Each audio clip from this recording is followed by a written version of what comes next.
Hello there, and welcome the Sleepy Scientist Stories, where curiosity gets cozy and science takes the scenic route to slumber. Tonight's gentle journey is all about one of the most mysterious forces we live by, but barely understand: time. It slips through our fingers, shapes our days, and occasionally plays tricks on us, especially when we're waiting for a kettle to boil. But before we unravel the ticking tapestry of time, I'd love to know, where in the world are you watching from? And what time is it for you right now? Fitting, isn't it? A video about time.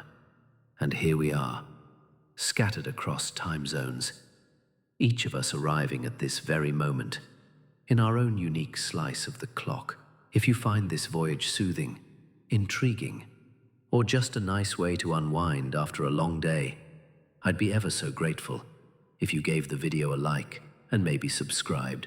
It helps this little corner of calm reach others who might need a peaceful pause too. Now, I do hope this isn't so fascinating that it keeps you awake. But if it does, well, at least you'll have learned something about the fabric of the universe before you drift off. So settle in, slow your thoughts, and let's begin. Because somewhere between seconds and centuries, dreams and daylight, lies the captivating story of time, your brain's time machine. Subjective time. Time has a funny way of stretching and shrinking, doesn't it? 10 minutes stuck in traffic can feel like an eternity, while 10 minutes on your favorite hobby disappears faster than the last biscuit in the tin. Yet clocks tick forward at the same rate, second after second, minute after minute. So, what's going on? The answer begins not with physics, but with your brain. Our perception of time, that internal sense of when things start and end, is surprisingly flexible. Psychologists call it subjective time, and it's heavily influenced by things like attention, emotion, and memory. In other words, how you feel about time can be very different from how time is actually passing. Let's start with the oddity of waiting. Imagine you're in a doctor's waiting room. 5 minutes there can feel like half an hour. That's because your brain is starved for stimulation. When not much is happening, your attention turns inward, making you more aware of each passing second. Compare that to a lively conversation with a friend or getting lost in a good book. In those moments, you're fully engaged, and your brain isn't keeping track of time so closely. It's like your mind goes, we're busy, no need to watch the clock. And before you know it, hours have flown by. This is sometimes called the flow state, where your sense of time fades as you become fully absorbed. Interestingly, the novelty of an experience also plays a role. When you encounter something new, your brain takes extra time to process and store the memory. Later, when you look back, it feels like more time must have passed because there's more mental footage. That's why childhood summers seemed to stretch on forever. Your brain was constantly encountering new experiences and logged every bit of it. As we get older and routines set in, our brains get more efficient at compressing memories. Fewer highlights, shorter reels. Time seems to speed up. Emotion plays a part too. Studies show that fear and anxiety can slow our perception of time, while joy and excitement speed it up. There's even a theory that in dangerous situations, your brain creates denser memories, giving the illusion that time has slowed down, a sort of slow-motion playback effect. Then there's the curious case of boredom. You've heard, time flies when you're having fun, but the opposite, time crawls when you're bored, is equally true. Neuroscientists have found that when we're bored, the brain's internal pacemaker becomes more active, creating more pulses in our perception, making time seem to drag. It's like having an over-enthusiastic drummer in your head, tapping out every beat of a dull moment. Cultural background and language also influence how we perceive time. In English, we spend time or run out of it. Some languages, like Hopi, don't treat time as a line you move along, but more like a landscape. This shapes how people in different cultures think about the future and the past. In some parts of the world, people point behind them to indicate the future because it's unknown, and in front of them to show the past because it's already visible, quite the opposite of how we usually picture things. But what about our inner clocks? Surely there must be some kind of biological mechanism ticking away. There is, sort of. Humans have a circadian rhythm, a 24-hour cycle that helps regulate sleep, body temperature, and hormone levels. But that's more like a daily timer than a stopwatch for shorter periods. For seconds and minutes, scientists believe we use a kind of mental timekeeper in the brain, relying on a steady stream of neural pulses. When we estimate how long something takes, we're subconsciously counting those pulses. That said, we're not always good at it. Our time estimations can be wildly off, especially when we're multitasking, distracted, or emotionally charged. There's even a psychological phenomenon called the return trip effect, where the journey back from somewhere feels shorter than the trip there, even if it takes the exact same amount of time. Why? On the way there, your brain actively processes new information. On the way back, it already knows the route, so the experience feels faster. And let's not forget the most universal distortion of time, the snooze button. Somehow, those 9 minutes between alarms feel shorter than any other 9 minutes in the universe. So what is time, at least as we experience it? It's not just a number on a clock or the shadow of a sundial. It's a feeling, a perception, a trick of memory and attention. It changes with our mood, our age, and even the language we speak. It speeds up when we're in love, slows down when we are scared, and sometimes, just sometimes, seems to vanish altogether. And while physics may eventually explain what time is on the grandest scales, our personal sense of time will always be something deeply human, wobbly, wonderful, and, at times, delightfully unreliable. From sundials to atomic clocks, measuring the unseen. If time is mysterious, then our efforts to measure it are a testament to both human ingenuity and impatience. From ancient sundials to atomic clocks, we've spent millennia trying to wrangle this invisible force into something we can see, count, and ideally schedule around. Because while time may wait for no one, humans are very fond of asking it to hold on just a minute. Let's start in the deep past, when the first timekeepers weren't clocks or calendars, but the sky. Our ancestors were expert observers of the heavens, the rising and setting of the sun, the phases of the moon, the seasons shifting like slow tides. These were nature's earliest calendars, no batteries required. The ancient Egyptians were among the first to formalize timekeeping around 1500 BCE. They built towering obelisks that acted as giant sundials. By tracking the shadow's movement, they could divide daylight into segments, though the lengths of these segments changed with the seasons. It wasn't exact, but it was good enough for farming, prayers, and organizing society. Water clocks came next. These devices, used by both Egyptians and later the Greeks and Chinese, measured time by the steady flow of water from one vessel to another. They were simple, consistent, and could work at night, a big upgrade from sundials. Some were surprisingly elaborate, with gears and figures that chimed the hours or even rang bells. You could say they were the original smart devices, just wetter. Meanwhile, in Mesoamerica, the Maya developed intricate calendar systems that tracked lunar and solar cycles with astonishing accuracy. Their long count calendar could measure spans of time covering thousands of years. But back in Europe, it wasn't until the Middle Ages that mechanical clocks began ticking their way into history. At first, these were large, unwieldy contraptions installed in church towers and monasteries. They didn't have faces or hands. They just rang bells at regular intervals to mark the passing hours, mostly to remind monks when to pray.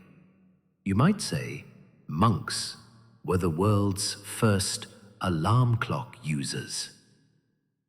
One of the first major leaps forward came in the 14th century with the invention of the verge escapement, a clever bit of engineering that allowed for a more controlled and regular release of energy.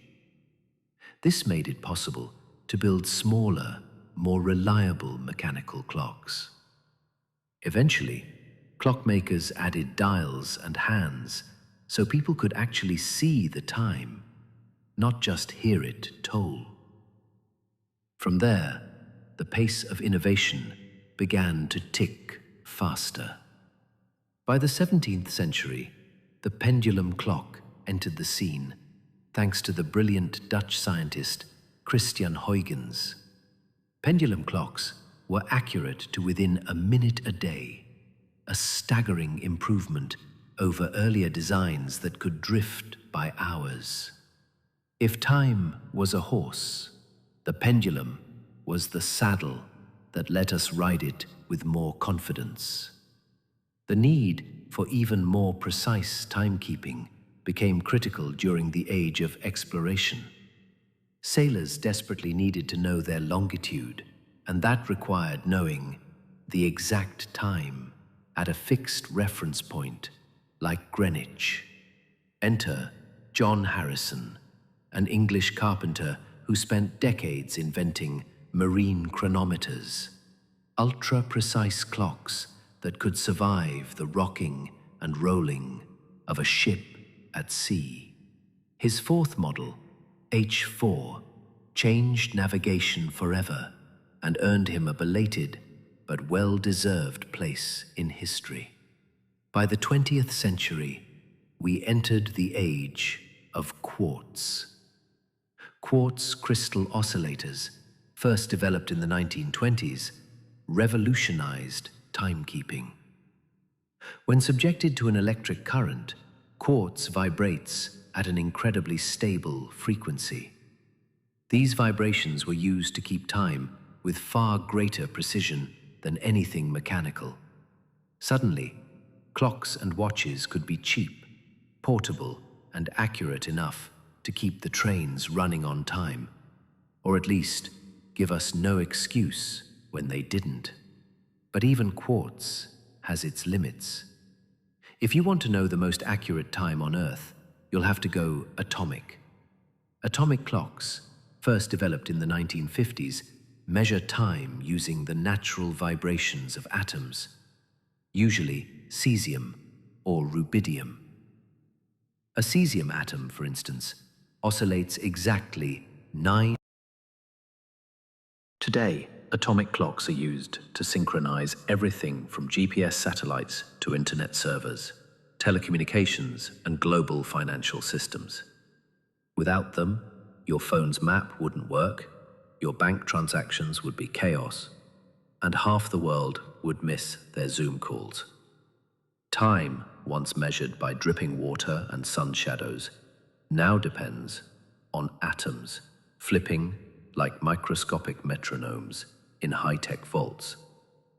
And yet, despite all this precision, time still feels strangely personal. We can divide it into hours, minutes, and seconds. We can watch it scroll by on digital screens. But no matter how finely we slice it, we each live it differently. So why did we begin measuring it in the first place? Some say it was to regulate prayer, others to grow crops, mark seasons, or schedule trade. But maybe, just maybe, it's because humans, for all our love of stories and stars, are deeply comforted by rhythm, the steady beat of time, no matter how elusive, gives shape to our days. It offers order in chaos, a tick, a tock, a tiny whisper from the universe saying, "You're here now." And that, after all, is what time has always been. not just a measurement, but a companion. Newton's absolute time, the cosmic clockwork. For most of human history, time was a local affair. It rose with the sun, ended with the stars, and ambled through the hours at the mercy of bells, birdsong, or an enthusiastic rooster. But then came Isaac Newton, a man who didn't just want to describe the world, but to pin it down, and that included time. Newton, the 17th century English physicist with the famously dramatic hair and a knack for apple-related anecdotes, gave the world a model of the universe that would dominate science for over 2 centuries. In his view, space and time were like a grand, invisible stage on which the drama of the universe unfolded. The actors, planets, apples, cannonballs, moved about, but the stage itself never changed. Time, in this picture, was absolute. It ticked along at a constant rate, everywhere, for everyone, forever. This concept, absolute time, was central to Newton's physics. In his own words, absolute, true, and mathematical time of itself and from its own nature flows equably, without regard to anything external. In other words, time is like a river that flows at a steady pace, regardless of whether anyone is watching, counting, or floating along in a canoe. It made intuitive sense. Drop an object today or tomorrow, here or in another city, and Newton's equations could tell you exactly where it would be at any point in time. Time was the steady backdrop against which motion, force, and gravity did their thing. Newton's absolute time gave scientists a powerful tool. It allowed them to describe motion in precise terms, to synchronize events, to create reliable predictions. If you wanted to calculate the orbit of a planet, the swing of a pendulum, or the fall of a cannonball, you could now plug it all into one neat mathematical framework. Time in this model was universal, the same everywhere, for everything, ticking along in perfect, impartial harmony. But for all its usefulness, this idea came with a rather large assumption, that time was a thing in itself, existing independently of the stuff happening within it, a kind of invisible metronome keeping the beat of the cosmos. There were, however, a few dissenting voices. The philosopher Gottfried Wilhelm Leibniz, Newton's intellectual rival, didn't buy into the idea of absolute time. Leibniz argued that time was not some universal backdrop, but a measure of change, a way of describing the order of events. Without events, he claimed, there is no time. It's not a thing on its own, but a relationship between things. Imagine a clock in a completely empty universe, ticking away in total silence and darkness. For Newton, that clock is still measuring time. For Leibniz, it's just a fancy paperweight. Newton wasn't having it. He insisted that time was real and flowed regardless of what was going on, which, to be fair, does match the feeling of waiting for a pot to boil. Newton's ideas eventually became the foundation of what's now called classical mechanics. And for a very long time, classical mechanics worked beautifully. It could describe the motion of falling objects, swinging pendulums, the orbits of the moon and planets, and even, with enough effort, the motion of a juggling unicyclist. So it's worth pausing to admire just how successful Newton's framework was. For hundreds of years, scientists relied on his absolute time and space to explore the natural world. Clocks became more precise, navigation improved, engineering leapt forward, steam trains ran on time. But here's the twist. As good as Newton's model was, it eventually started to crack under pressure. In the 19th century, scientists studying light and electromagnetism noticed strange things. Experiments suggested that the speed of light was always the same, no matter how fast you were moving. That didn't make sense in Newton's universe. If a car speeds up, it should catch up to light a little more quickly, right? But it didn't. The light always sped away at the same pace. This problem simmered for a while, until a young patent clerk named Albert Einstein, but we'll leave his entrance for another chapter. Suffice it to say, he would take Newton's absolute time, give it a polite nod, and then turn it completely upside down. Still, Newton's idea of time as an ever-flowing universal quantity left a deep imprint on science and culture. We still speak of time as something we can waste, spend, or save, all phrases that make sense if time is a commodity trickling away. Our workday, school bells, and microwave settings all run on the belief that time ticks the same for everyone. And in many everyday situations, that's still perfectly true. When you're baking a cake, catching a bus, or trying to remember when your online order is due, Newton's time works just fine. It's only when we start dealing with high speeds, strong gravity, or extremely small scales that Newton's picture begins to blur. So, in the grand story of time, Newton gave us a solid middle chapter, a vision of a predictable, mechanical universe running like, well, clockwork. He brought order to the cosmos and made time something we could measure, trust, and if only briefly, understand. But time, as we'll see, has more than one personality. And while Newton's time is wonderfully logical, the universe may not be quite so straightforward. Time, the wibbly-wobbly trampoline. If Isaac Newton imagined time as an endless river flowing at a steady pace for everyone, Albert Einstein came along and said, actually, it's more like a wibbly-wobbly trampoline. That's not a direct quote, but it's surprisingly close to the truth. In the early 20th century, Einstein upended our understanding of time with a set of ideas so radical they reshaped the very fabric of reality. He called it relativity, and it came in two parts: special relativity and later general relativity. Both of them had plenty to say about time, none of it particularly intuitive. Let's begin with special relativity, published in 1905 when Einstein was just 26 and working at the Swiss Patent Office. One of its key ideas is events that appear simultaneous to one person might not look simultaneous to someone moving at a different speed.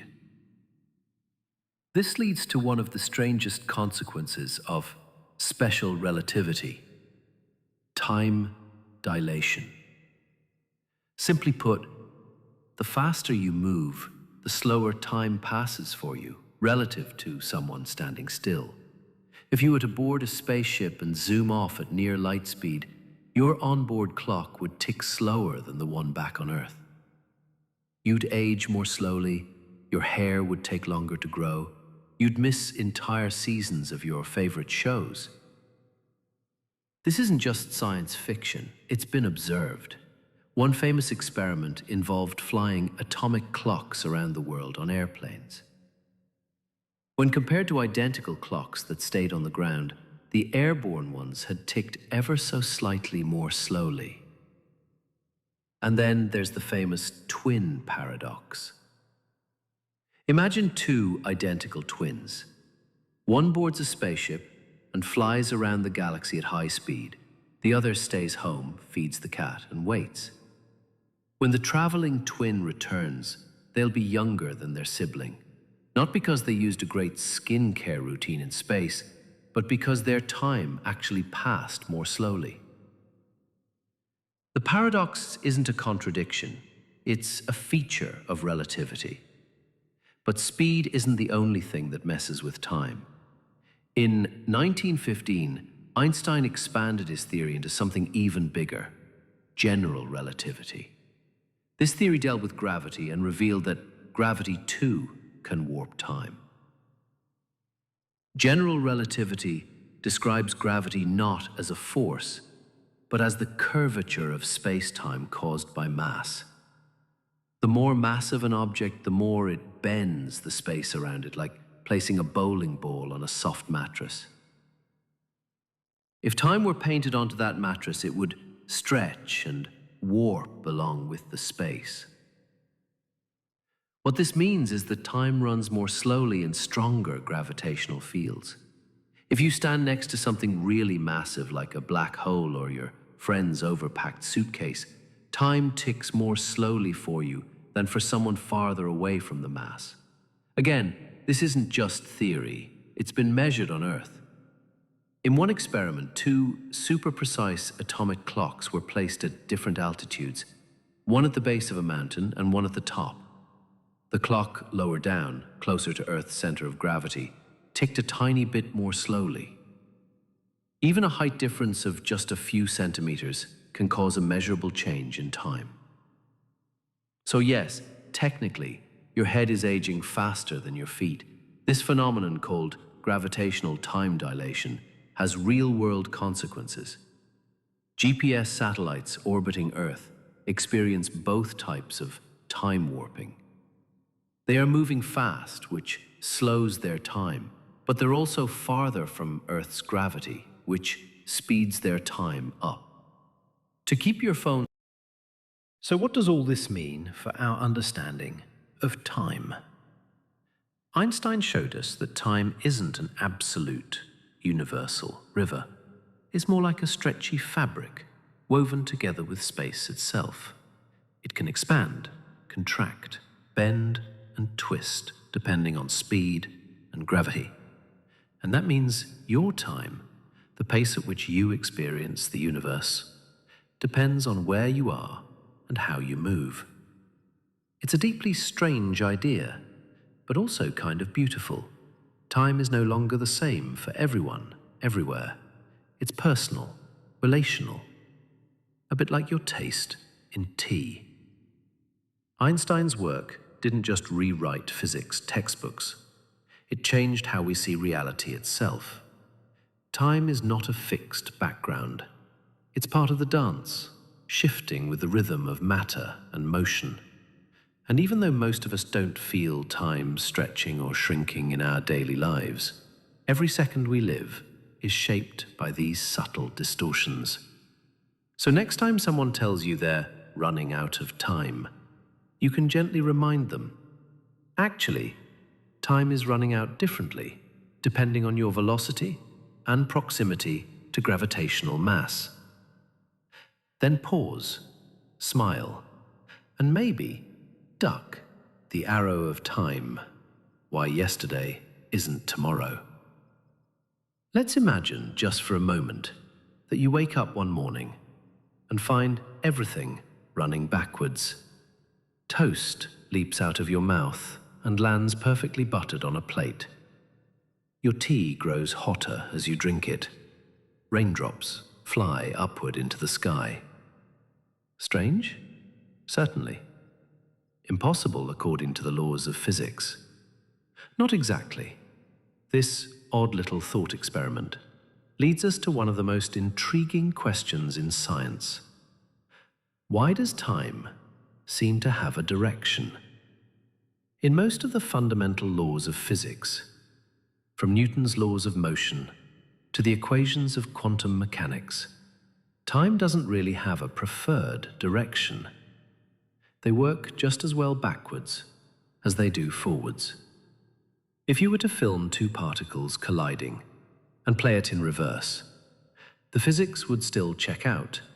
No alarms would go off in the equations. And yet, in everyday life, time feels like a one-way street. Eggs break, but don't unbreak. Paper burns, but ashes don't reassemble into books. We remember the past, but not the future. So why this disconnect? Why does time, at our human scale, march relentlessly from yesterday to tomorrow? Enter the concept of the arrow of time. The arrow of time is a metaphor used to describe the one-way direction in which time appears to flow, from the past to the future. And the key to understanding this arrow lies in one of the most important and occasionally untidy laws of physics, the second law of thermodynamics. This law tells us that in a closed system like the universe, entropy always increases over time. Entropy is a measure of disorder or randomness. In other words, things tend to go from tidy to messy. You can scramble an egg, but you can't unscramble it. Your desk will naturally become cluttered unless you actively organize it. Socks will always disappear mysteriously, but never reappear in pairs. This tendency toward increasing entropy gives time its arrow. It's why we experience events in a particular sequence. The low entropy past becomes the high entropy future, and there's no reversing the flow. Think of it this way. Imagine a glass shattering on the floor. That's a high entropy state. The shards are spread out, and energy has been lost in the chaos. It's extremely unlikely that all those fragments will spontaneously leap back together into a perfect glass. Not impossible, just astronomically improbable. And that's the key. The laws of physics allow for time reversal in theory, but probability stands firmly in the way. This leads to one of the most intriguing and slightly unsettling questions in cosmology. Why was the universe in such a low entropy state to begin with? After all, if entropy must increase, there had to be a starting point, a kind of cosmic neat and tidy drawer from which all this disorder could unfold. The leading theory is that the early universe, just after the Big Bang, was incredibly uniform, smooth, ordered, low entropy. Over billions of years, gravity and expansion did their thing, and the universe got clumpier and more chaotic. But why it started that way is still one of physics's biggest open mysteries. There are other arrows of time too, each pointing the same way. There's the psychological arrow.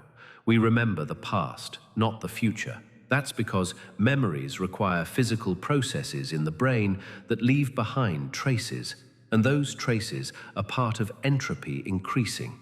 You can't remember the future because it hasn't happened yet, and no traces have been laid down. There's the causal arrow. Causes precede effects. You flip a switch and the light comes on. You don't turn on a light and then decide to flip the switch. This follows entropy. Flipping the switch adds energy. Light spreads out, and the universe becomes a slightly messier place. And finally, there's the cosmological arrow, the expansion of the universe itself. The fact that galaxies are moving away from each other, space is stretching, and everything is cooling down over time gives a sense of direction to the cosmos.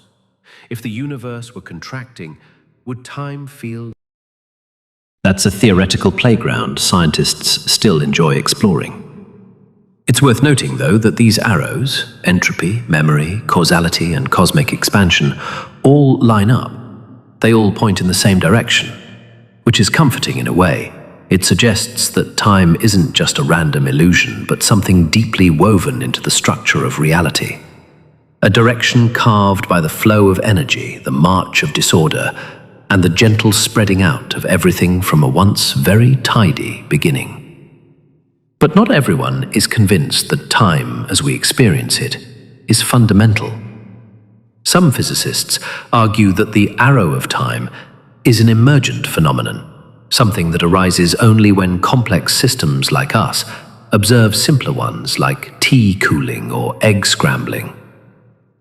In some interpretations of quantum mechanics, time is just another parameter, not a force, not a flow, just a label for different states. The universe doesn't feel time. We do. And that's the curious thing. No matter how deeply we dig into entropy, probability, or equations, time continues to be both incredibly real and maddeningly elusive. It's something we ride like a current, but we can never quite step outside of it. We don't know what's ahead. We can't go back. And yet we live our lives by its rhythm. comforted by the fact that the future, however uncertain, is always on its way. So, the next time you feel like time is slipping away, remember, it's not lost. It's just following the one rule it's really good at: moving forward, increasing entropy, and leaving a trail of mismatched socks and empty teacups behind. If classical physics treats time as a dependable train schedule, always on track, ticking along steadily, then quantum mechanics treats it more like a jazz improvisation. Flexible, mysterious, sometimes dissonant, and just when you think you understand what's going on, it throws you a cat in a box and asks you to consider whether it's both alive and dead. Welcome to the quantum world, where reality gets fuzzy and time becomes more of a polite suggestion than a fixed rule. In the classical universe, you can point to an object and say, "It's right there doing that at this exact moment." But in the quantum realm, particles don't have neat positions or momentum. Instead, they exist as probability waves, mathematical clouds of where they might be and what they might be doing. So where does time fit into all this? Surprisingly, time doesn't play the starring role in quantum mechanics that it does in classical physics or general relativity. In fact, it mostly shows up as a background parameter, something we plug into the equations to keep things moving, like pressing play on a simulation. Take the Schrödinger equation, the foundation of non-relativistic quantum mechanics. It describes how a quantum system's wave function evolves over time. But unlike in relativity, time in this equation isn't something that bends or stretches. It's just there, a silent spectator, an external stopwatch that never changes, never warps, and certainly doesn't ask for attention. This creates a curious split. On one hand, quantum mechanics describes the evolution of states over time, but it doesn't explain what time is. It treats time as a fixed absolute backdrop, much like Newton did, while space and matter are all jiggling unpredictably in front of it. But things get even stranger when you introduce quantum gravity, the theoretical attempt to merge quantum mechanics with general relativity. These two theories are the twin titans of modern physics, but they don't get along well at parties. In general relativity, space-time is dynamic. It can stretch, curve, and evolve depending on the matter and energy within it. Time is not absolute. It's part of the fabric of the universe. But in quantum mechanics, time is fixed and unbending, a kind of cosmic metronome in the background. Trying to unify these two views is like trying to choreograph a ballet using instructions from a heavy metal concert. This leads us to what physicists call the problem of time in quantum gravity. When you try to describe the whole universe quantum mechanically, space, matter, everything, you find something odd. Time disappears. One of the equations that pops up in quantum gravity is the Wheeler-DeWitt equation, which attempts to describe the quantum state of the entire universe. It looks a lot like the Schrödinger equation, but without any time variable. It's timeless. There's no past, no future, just an eternal present, a giant now. So what's going on? Is time real, or is it just an illusion created by the way we experience change? Some physicists believe that time is emergent, not a fundamental part of reality, but something that appears when you zoom out far enough, like temperature. An individual molecule doesn't have temperature, but when you group trillions together, temperature emerges as a useful description. In the same way, time might emerge from the complex interactions of many quantum systems. Others look to entanglement, the bizarre quantum phenomenon where two particles become linked and can influence each other instantly, even across vast distances. Some theories suggest that the arrow of time, and maybe even time itself, could arise from the growth of quantum entanglement. The more tangled the universe. And then there's the many worlds interpretation. In this view, Every quantum event, every coin flip, every measurement, causes the universe to branch into multiple parallel realities. There's no randomness, just an infinite splitting of timelines. Time, in this view, isn't a river, it's a vast, ever-branching tree. Every decision you make creates a new twig. But if time is such a shaky concept at the quantum level, why does it feel so solid to us? Well, we live in a world where countless quantum interactions average out into a smooth, reliable reality. Our brains, made of trillions of particles and neural circuits, are hardwired to perceive cause and effect. We wake up, brush our teeth, eat breakfast, and head to work, hopefully in that order.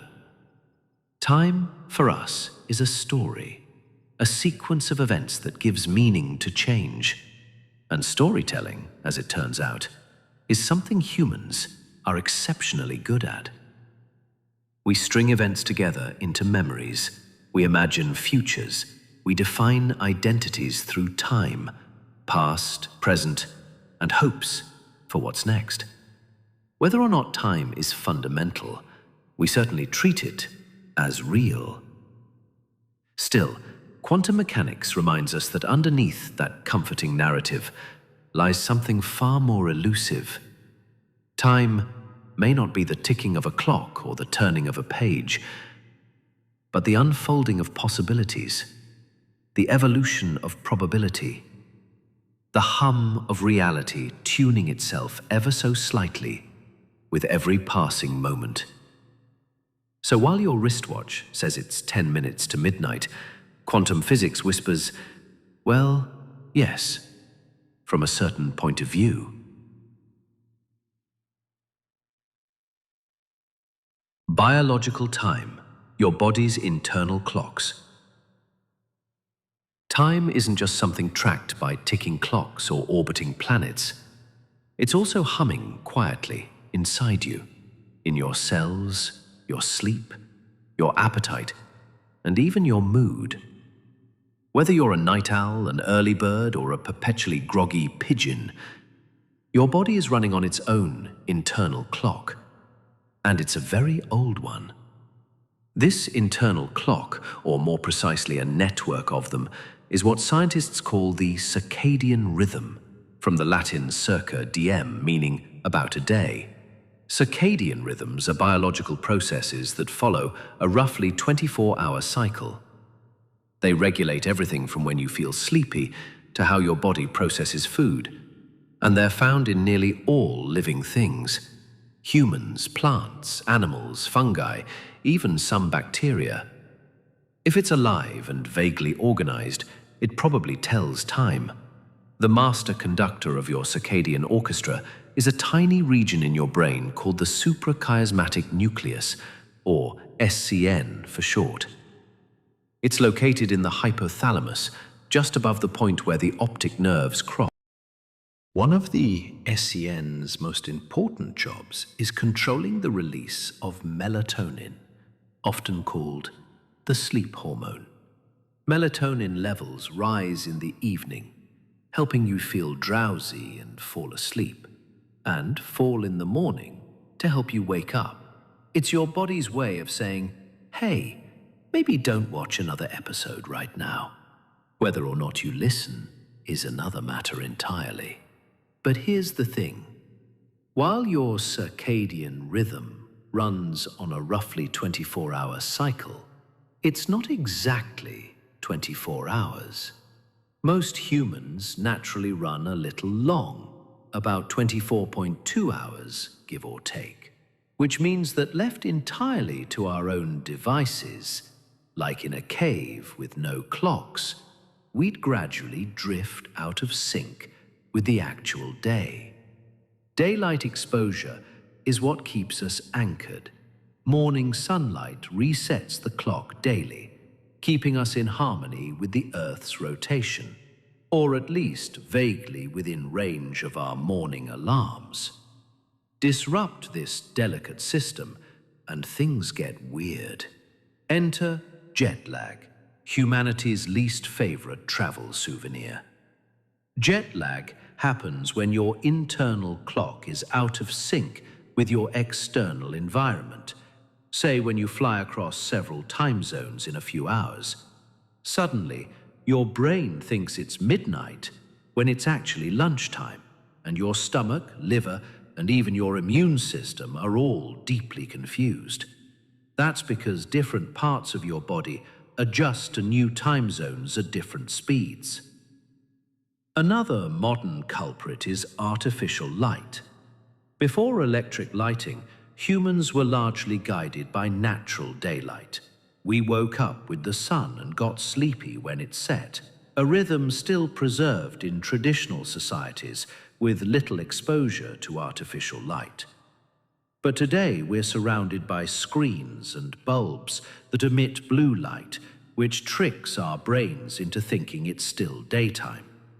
This can suppress melatonin production and shift our circadian rhythm later, making it harder to fall asleep and more difficult to wake up.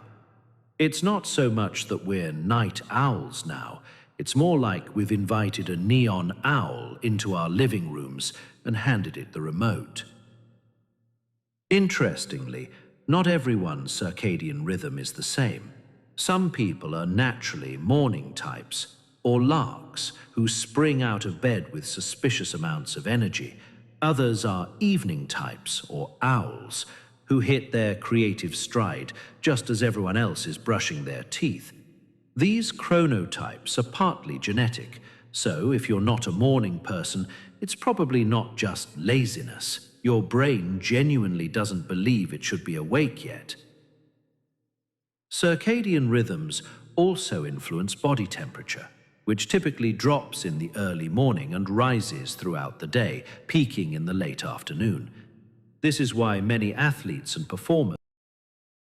But the influence of biological time goes beyond sleepiness and thermodynamics. It affects your metabolism, your immune system, your mood, and even how you respond to medications.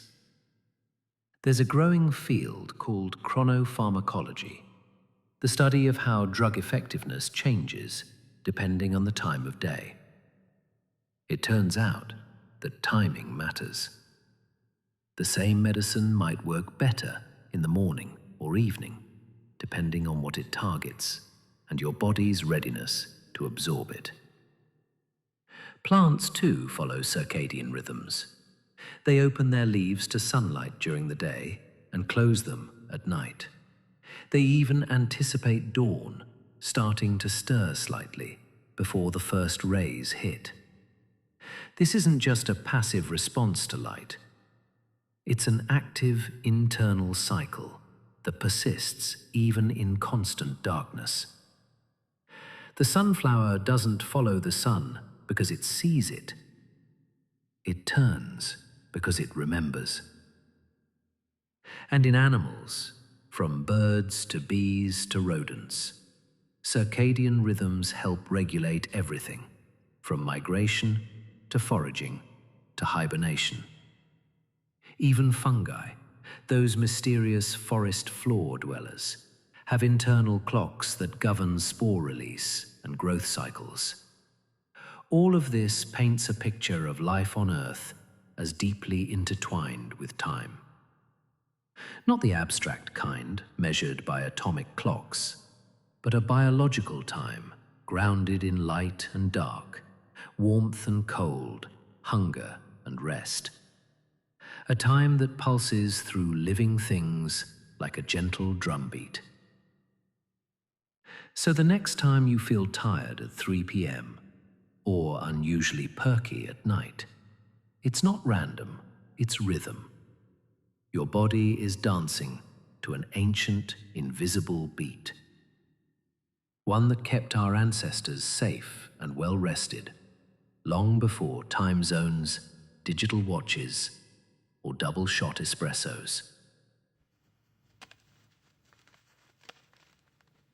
Have you ever noticed how time seems to play favorites? A holiday week flies by like a feather in the breeze, but the last 10 minutes of a Zoom call you didn't want to be on in the first place If physics tries to describe time as it is, psychology tries to explain how it feels. And those two can be wildly different things.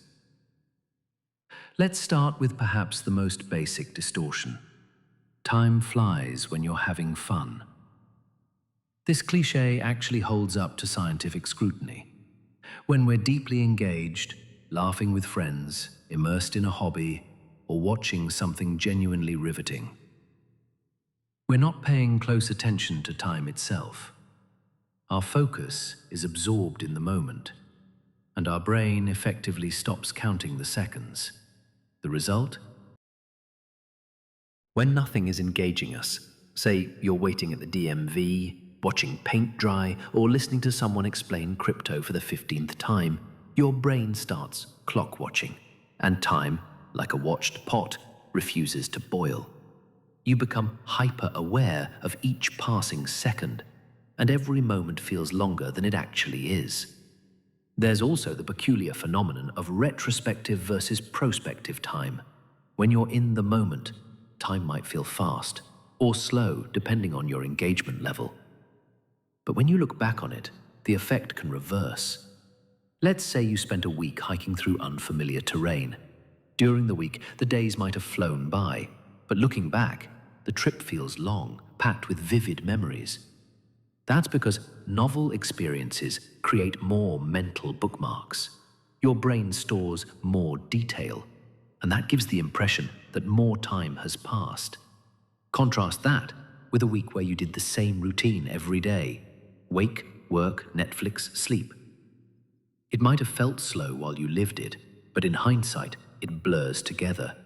Fewer bookmarks, fewer memorable moments, less perceived time.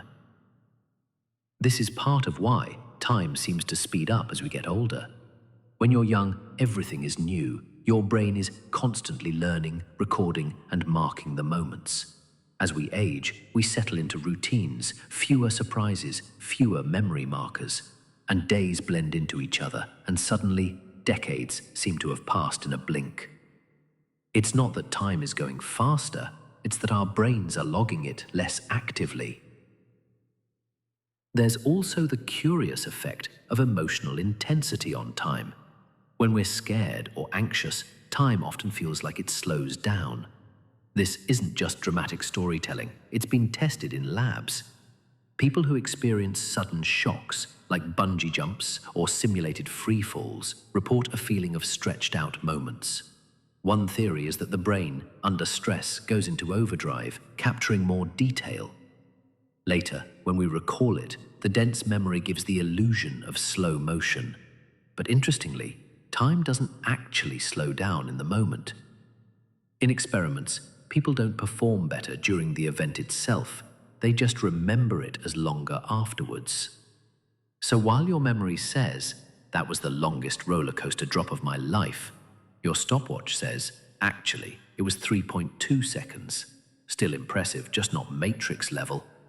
Then there's attention, perhaps the most potent shaper of psychological time. When we pay close attention to time, like waiting for cookies to bake, we experience every tick of the clock. But when our attention is elsewhere, absorbed in music, reading, or conversation, time recedes into the background. This ties closely to mindfulness and meditation practices, which deliberately shift attention away from time. When we focus on the present moment, a breath, a sound, a sensation, time seems to dissolve. It's not that we enter a trance or lose touch with reality. For many, this feels profoundly freeing. On the more complex end of the spectrum, there are altered states of consciousness, states brought on by deep meditation, intense emotion, or certain substances, where people report time slowing, speeding up, looping, or disappearing entirely. Some even describe timelessness, not a distortion of time, but the absence of it, as if for a brief moment they stepped outside the river and looked at it from the bank. Children, too, have their own unique relationship with time. For very young kids, time is fluid, imprecise, and mostly irrelevant. Ask a 5-year-old how long 5 minutes is, and you'll likely get an answer that involves forever, or until I finish this snack. Only as they grow and are introduced to clocks, schedules, and the dreaded phrase, just a few more minutes, do they begin to align with adult time. Some might argue that's the true loss of innocence. And finally, there's anticipation, our brain's built-in time machine. Looking forward to something makes time slow down. Is it Friday yet? Well, dreading something can do the same. We imagine future events in detail, rehearse conversations, worry over outcomes, all using the same neural machinery we use to recall the past. Time, in this sense, becomes elastic, stretched by hope and fear alike. So, is psychological time reliable? Not really. Is it logical? Often, no. But is it deeply human? Absolutely. We may live in a universe of ticking atoms and rotating planets, but the time we actually experience, the time that colors our lives, is woven from memories, emotions, attention, and imagination. It's time felt, not measured. And maybe that's why it feels so personal, so strange, so beautifully inconsistent. Let's be honest, no discussion of time is truly complete until we ask the question that's launched 1,000 sci-fi novels, inspired countless thought experiments, and derailed more than a few dinner party conversations. Can we travel through time? Well, maybe, but it's complicated. Time travel, at least in theory, isn't entirely forbidden by physics. In fact, according to Albert Einstein's general relativity, the fabric of space-time is flexible. It can stretch, warp, and, under incredibly extreme and possibly impractical circumstances, even loop back on itself. If that's true, then the idea of zipping to the past or future isn't completely out of the question. Let's start with the easy kind, traveling into the future. This one's not just possible, it's already been done. Remember time dilation from special relativity? If you move very fast, close to the speed of light, time slows down for you relative to someone standing still. If you zoomed around the galaxy in a spaceship at near light speed and returned to Earth, decades could have passed here while you'd only aged a few years. Congratulations. This phenomenon has even been tested. Astronauts who spend months aboard the International Space Station experience a tiny bit of time dilation. They age ever so slightly less than their Earth-bound counterparts. Not enough to notice without atomic clocks, but enough to prove the principle. They return to Earth microseconds in the future, technically still on time for lunch though. So, future time travel? Check. Done. Easy. But what about the real mind-bender, traveling into the past? Here, things get trickier. General relativity does allow for certain solutions to its equations that could, in theory, permit backward time travel. These include phenomena like closed time-like curves, loops in space-time, where an object could return to an earlier point in its own history. Think of it like walking a lap around the universe and ending up back at yesterday. One proposal involves something called a wormhole, a hypothetical tunnel connecting two distant points in space-time. If one end of the wormhole were accelerated to near light speed and then returned to its original location, time at that end would lag behind. Step through the wormhole and boom, you've arrived in the past, at least in theory. The practical problems with wormholes are, well, monumental. First, we're not even sure they exist. Second, if they do, they may collapse instantly. And third, keeping one open would require negative energy, something exotic and not currently available in your average home improvement store. So while wormholes are fascinating on paper, building one might be slightly beyond our current engineering abilities, give or take a few centuries. But even if we could travel back in time, we'd immediately run into some rather sticky paradoxes. The most famous is the grandfather paradox. You go back in time, accidentally or perhaps carelessly prevent your grandfather from meeting your grandmother, and thus prevent your own birth. But if you were never born, How did you go back in time to begin with? It's a loop that logic can't quite untangle, a cosmic contradiction. There are a few ways scientists and philosophers have tried to make sense of this.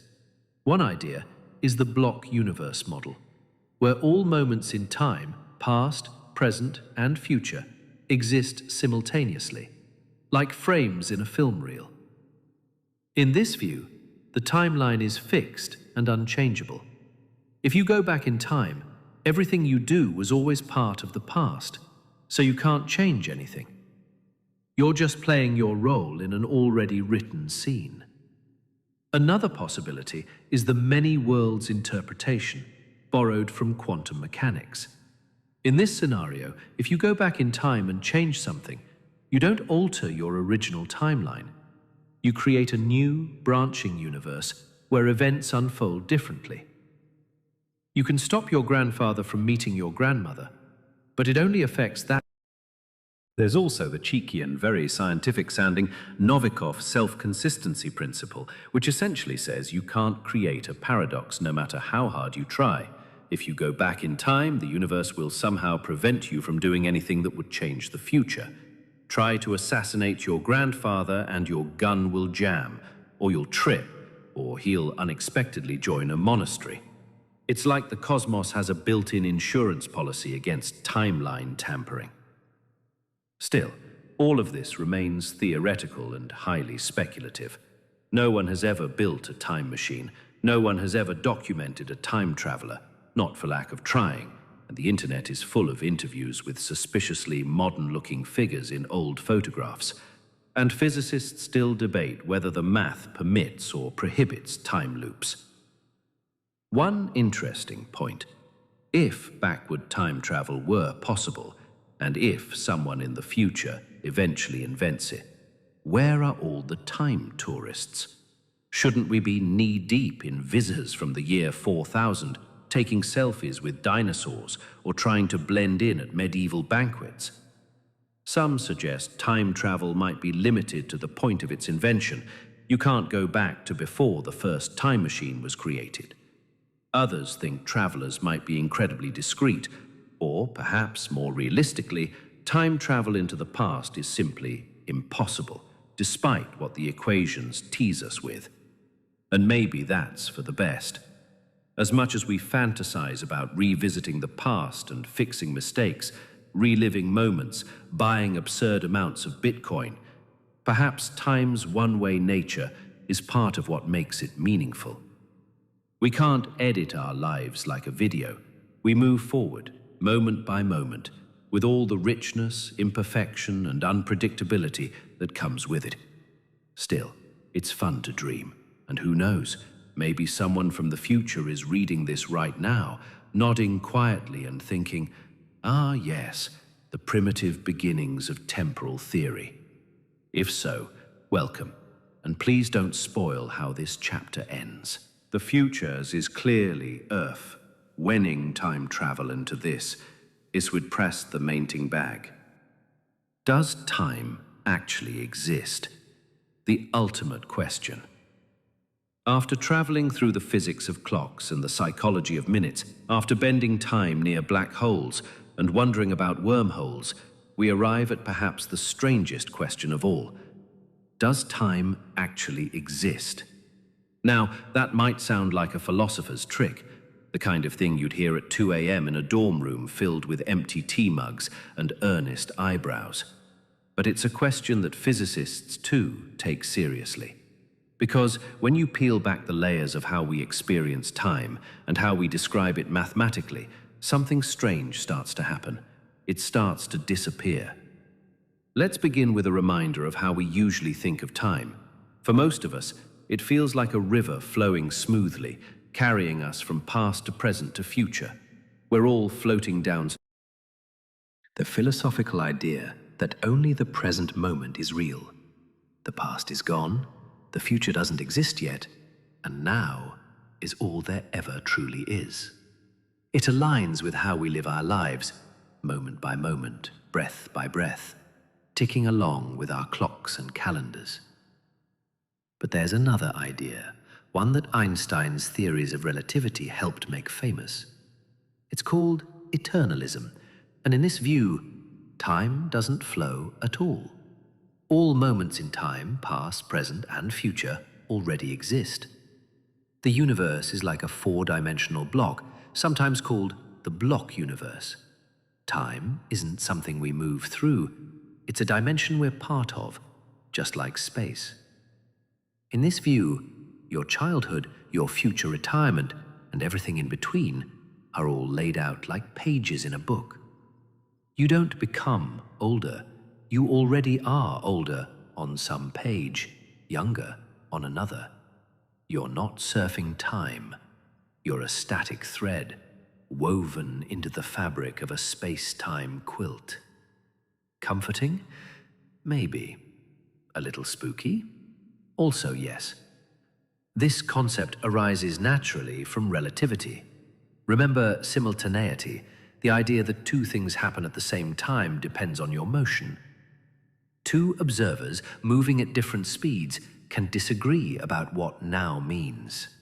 That suggests there's no universal present moment, no cosmic stopwatch ticking for everyone, which makes the whole idea of a moving present a bit wobbly. If that's not enough existential spice, quantum gravity adds another twist. We touched on this in the quantum mechanics chapter. When you try to combine quantum physics with general relativity, time often drops out of the equations altogether. In the Wheeler-de Wit equation, for example, there's no time variable, none. The universe, according to this view, is fundamentally timeless. But if time doesn't exist at the deepest level, why does it feel so real? One possible answer? Emergence. Time, like temperature or sound, may not be a fundamental ingredient of the universe. Instead, it might arise from more basic relationships between things, patterns, changes, interactions, the way clouds form from molecules or waves appear in water. Time, in this view, is something our brains extract from the way things change. This is similar to how we perceive motion in film. A movie is just a sequence of still frames, but when shown rapidly, our minds perceive motion, a flowing narrative. Some physicists suggest that time might work the same way. What we perceive as the passage of time is really the brain stitching together changes in a fundamentally timeless reality. Enter physicist Julian Barbour, who goes even further. In his view, time doesn't exist at all, not even as a parameter. Instead, the universe is a vast landscape of nows, flipping through the pages. It's a radical idea, but it raises an interesting possibility. Maybe the sensation of time passing is a feature of perception, not physics. After all, we humans are narrative creatures. We remember the past, we anticipate the future, we tell stories. We measure time because it helps us organize our experiences, plan our days, and understand change. Time is useful, perhaps essential, for sentient beings navigating a changing world. But that doesn't mean it's real in the way a rock is real, or a star, or a slice of cake, which also mysteriously disappears with the passage of time. Still, not everyone agrees that time is an illusion. Many physicists argue that even if time emerges from more fundamental processes, it still has real effects. Clocks tick, planets orbit, radiation decays. If we build a machine that consistently measures change, and that machine agrees with all the other machines, doesn't that make time real enough? Maybe that's the best answer. Time is real in the same way stories are real. Not because you can hold it or isolate it in a test tube, but because it structures the way things happen. It's the script that allows events to make sense, even if the script itself is printed on quantum paper that's written in a language we don't yet fully understand. So, does time exist? Well, perhaps not in the way we think it does. It might not be a flowing thing or a ticking clock behind the scenes, but it exists in our experience, our biology, our culture, and our equations. It exists in how we live and how we remember. It exists in every heartbeat and every bedtime story. And maybe that's enough. Because whether time is fundamental or emergent, real or imagined, it gives shape to our lives. It reminds us that everything changes, that moments are precious, and that somewhere in the fabric of the universe, you are quite timeless here.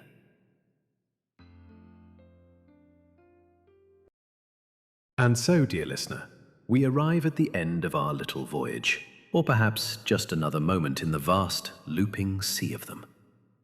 We've wandered through ancient sundials and atomic clocks, ridden Einstein's warping waves of space-time, puzzled over paradoxes, and stared down the question of whether time exists at all.